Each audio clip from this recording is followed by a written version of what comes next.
इस खबर के प्रायोजक हैं Ruchi Organics Limited and ISO certified company Sarojini Nagar Kanpur UP. पे चर्चा स्वीकार करके माननीय अध्यक्ष जी ने जो ऐतिहासिक काम किया है, इसका हम सभी लोग उनके प्रति आभार व्यक्त करते हैं, आभारी हैं। कुछ चीज़ें ऐसी हैं जो खुल के सामने आनी चाहिए। वंदे मातरम का महत्व, मेरे पहले माननीय अधिष्ठाता जी, कई माननीय विद्वान सदस्य बोल चुके हैं। मेरा प्रयास रहेगा कि उनकी बातों को दोहराया न जाए। वंदे मातरम किसी एक व्यक्ति के कहने पर, किसी एक व्यक्ति के लिखने पर राष्ट्रगीत नहीं बना। पूरी संविधान सभा ने यह निर्णय लिया कि वंदे मातरम राष्ट्रगीत होगा और जन गण मन ये राष्ट्रगान होगा।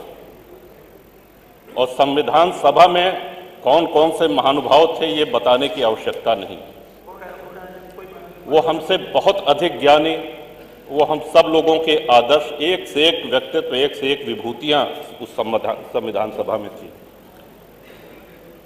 श्रीमान, आज थोड़ा कष्ट अवश्य हुआ। वंदे मातरम पे चर्चा कोई हास परिहास का विषय नहीं।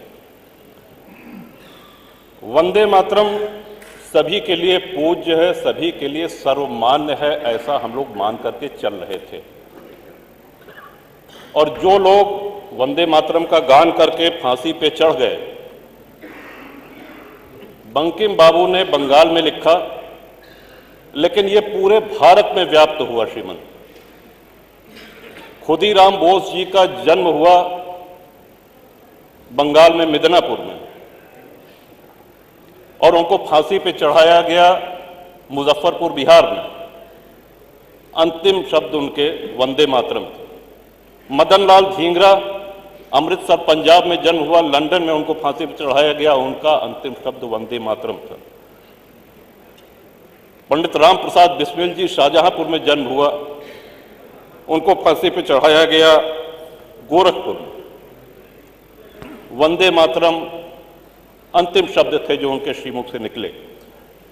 ये कहने का उद्देश्य हमारा ये है कि वंदे मातरम की सर्वभौमिकता, सर्वव्यापकता, इस पे कोई प्रश्न चिन्ह तब नहीं लगा जब हमारा देश सबसे एक बहुत बड़े महासंकट से गुजर रहा था। वंदे मातरम आगे चल के विवाद में आएगा या इसको विवाद का एक रूप दिया जाएगा, ये किसी ने कल्पना भी नहीं की होगी, चाहे उस समय के राजनीतिक दल हों, चाहे उस समय के स्वतंत्रता सेनानी हों।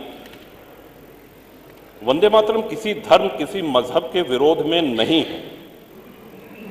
और जैसा कि मैंने पहले ही निवेदन किया कि संविधान सभा ने इसको राष्ट्रीय गीत कहा है, हम सभी को वो सम्मान करना चाहिए। लेकिन इसी सदन में, अब अगर सदन की बात की जाए श्रीमान, तो पूरे भारत में जितने सदन, चाहे वो लोकसभा हो, चाहे राज्यसभा हो, चाहे उत्तर प्रदेश की विधानसभा हो, चाहे विधान परिषद हो, जब सत्र शुरू होता है, आरंभ होता है, तो वंदे मातरम के गान के साथ ही होता है। ये इसकी सर्वव्यापकता है। लेकिन क्या इसी सदन में कुछ ऐसे सदस्य नहीं हैं जो उस समय मौन रह जाते हैं? क्या ऐसे सदस्य नहीं हैं जो वंदे मातरम का गान होता है यहां न बैठ करके लॉबी में बैठे रहते हैं? CCTV में सब है, ये कोई काल्पनिक बातें नहीं। आज जो चर्चा हो रही है, वैदिक काल से श्रीमन हमने अपने राष्ट्र को मां माना है, मातृभूमि कहा है। विश्व में अनेक देश हैं, हर जगह देशभक्त हैं, वो अपने अपने राष्ट्र के प्रति, अपने देश के प्रति आस्था रखते हैं।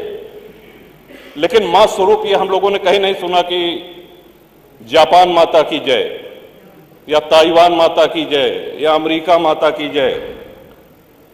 ये भारत माता की जय, ये सिर्फ भारत में होता है, क्योंकि हमने आदिकाल से, अनादिकाल से मां का स्वरूप दिया और उसी मां ने हम सब लोगों का पालन पोषण भी किया।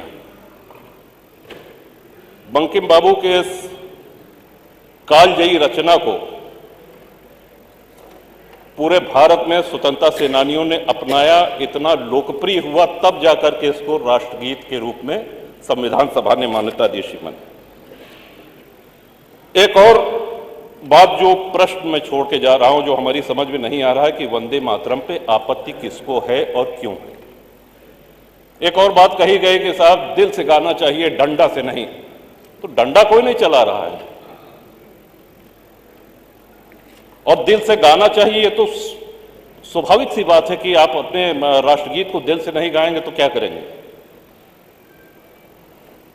लेकिन ये उत्तर प्रदेश की विधानसभा के अंदर जो वार्ता होती है, जो शब्द बोले जाते हैं, जो भाषण होते हैं, ये पूरा प्रदेश ही नहीं पूरा देश देखता है। अब जब हम चुनाव लड़ने जाएंगे तो जो आदरणीय मतदाता हैं उनको भी ये ध्यान रखना होगा पूरे प्रदेश में कि कौन राष्ट्रगीत का गान करता है, कौन नहीं करता है, किसके मुंह पे ताला लग जाता है, कौन बैठा रह जाता है। ये सबसे महत्वपूर्ण बात है श्रीमान। आज जो संविधान की दुहाई देते हैं, हम सब लोगों के लिए बहुत पुण्य ग्रंथ है संविधान।